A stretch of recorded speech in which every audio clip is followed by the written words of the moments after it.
பிரியமானவர்களே, இன்று ஒரு கருத்தை ஆராய்ந்து பார்ப்போம். இயேசு இந்த பூமிக்கு வந்தது மன்னிப்பதற்காகவும் மன்னிப்பு கொடுப்பதற்காகவுமே இந்த உலகத்திற்கு வந்தார்.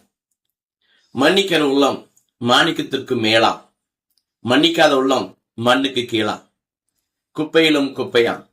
ஆகவே ஆண்டவர் சொல்வது, நான் உங்களை மன்னிப்பதற்காகவே வந்தேன், உங்களை மீட்பதற்காகவே நான் வந்தேன். ஆகவே நீங்கள் ஒருவருக்கு ஒருவர் மன்னியுங்கள், அப்பொழுது மன்னிக்க பெறுவீர்கள்.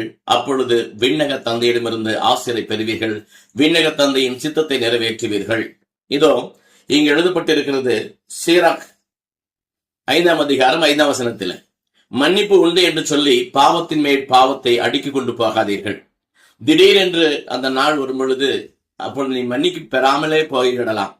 ஆண்டவர் மன்னிப்பார் என்று சொல்லி பாவத்தின் மேல் பாவம் செய்கிற பொழுது மன்னிப்பு கிடைக்காமலே, நீ கேட்காமலே கூட ஆண்டவருக்கு விரோதமாய் நடந்து விடலாம். ஆகவேதான் ஆண்டவர் சொல்லுகிறார், நீ மன்னி. மற்றவர்களை மன்னிக்கிற பொழுது ஆண்டவர் உன்னை மன்னிப்பார். ஆகவேதான் மன்னிக்கத்தான் இந்த உலகத்தில ஆண்டவர் அழைத்தது. நாம் இன்று ஆண்டவர் கேட்பதெல்லாம் பொன்னும் பொருளும் செல்வமும் வேலை வாய்ப்புகளும் இந்த உலகத்தின் உயர்வை கேட்கிறோம். ஆண்டவரோ மன்னியுங்கள், மன்னிக்காதவர்கள் விண்ணகத்தில் நுழைய முடியாது. ஆகவே உங்களுக்கு துரோகம் செய்தவர்களை, உங்களுக்கு வெறுப்பவர்களை, உங்கள் மேலே இல்லாதது பொல்லாதது செய்தவர்களை மன்னியுங்கள்.